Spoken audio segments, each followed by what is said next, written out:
এটা হচ্ছে দুনিয়ার সবথেকে ভয়ঙ্কর যুদ্ধ। আর এখানে যুদ্ধ করছিল কিছু কুকুর ও একটা চালাক শিয়াল।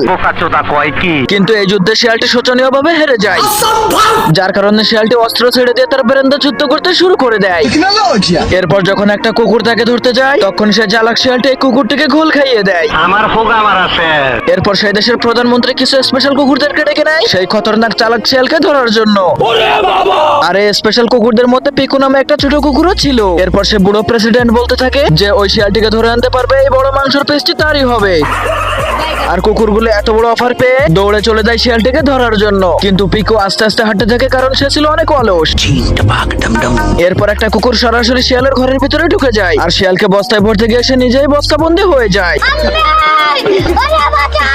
এরপর সেই ছোট অলস কুকুরটিও শিয়ালটির কাছে চলে আসে এবং সে শিয়ালটিকে বস্তার ভিতরে ঢুকে যেতে বলে। তো বন্ধুরা, পরের পার্ট দেখতে চাইলে অবশ্যই কমেন্টে পার্ট 2 লিখে দাও।